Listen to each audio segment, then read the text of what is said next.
गडचिरोलीच्या एटापल्ली तालुक्यातील सुरजागड लोहखानीत श्रीशक्तीचा एक नवा आविष्कार पाहावयास मिळत आहे। या लोहखानीत जड यंत्रासोबतच अनेक भारी वाहनांचा वापर मोठ्या प्रमाणात होतो। अनेकांना वाटेल एवढे मोठे डंपर किंवा यंत्र चालवणे हे फक्त पुरुषांचीच जबाबदारी असते, पण गडचिरोलीच्या सुरजागडच्या लोह खनिज खाणीतल्या महिला हा समज चुकीचा ठरवित आहेत। वर्ष 2021 मध्ये Lloyds metals and energy limited या कंपनीने येथील आदिवासी तसेच बिगर आदिवासी तरुणी व महिलांना एकत्रित करून या कार्यासाठी प्रोत्साहित केले व संधीची नवे दार उघडत या महिलांसाठी वाहन चालविण्याचे खास प्रशिक्षण मोहीम सुरू केली। गडचिरोली जिल्ह्यातील घनदाट जंगलात व उंच डोंगरात वसलेला एटापल्ली तालुका नेहमी नक्षलवाद्यांचा केंद्रबिंदू ठरला आहे। जिल्ह्याच्या बाकी तालुक्याचा मानाने हा तालुका नेहमीच मागासलेला होता। निरक्षरता, बेरोजगारी, अल्पवयातच लग्न व नंतर चूल व मूल यांची जबाबदारी यांच्यामध्ये इथल्या आदिवासी मुली गुंफलेले असत।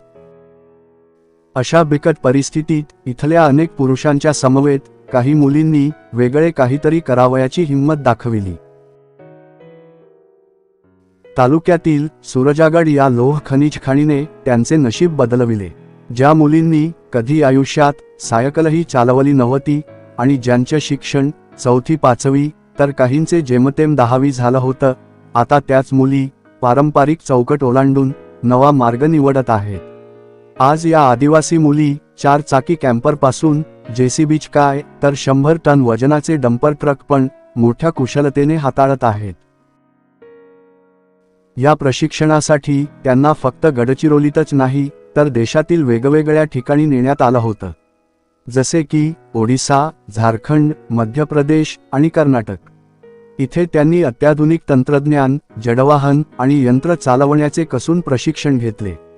100 टनाहून जास्त वजन वाहून नेणाऱ्या प्रचंड डंपरचे स्टेअरिंग हाताळणं सोपं नाही, पण या लेकींनी कौशल्य, संयम आणि धैर्याने ते सिद्ध केलं आहे।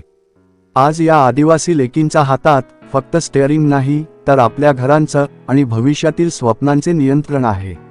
नोकरीमुळे आर्थिक स्थैर्य तर मिळालेच, पण त्यांचा आत्मविश्वास वाढून गावातील इतर मुलींसाठी या महिला प्रेरणास्त्रोत ठरत आहेत।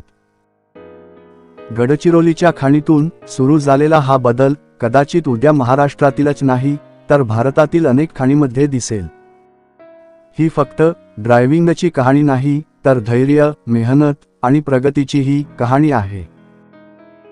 ही प्रेरणादायी कहाणी तुम्हाला आवडली असेल तर लगेच व्हिडिओला लाईक करून मित्रांसोबत शेअर करा आणि आपल्या निसर्गाच्या वाटेवर या चॅनलला फॉलो आणि सबस्क्राईब करायला मात्र विसरू नका। लवकरच भेटूया पुन्हा एका नवीन प्रेरणादायी कहाणी सोबत।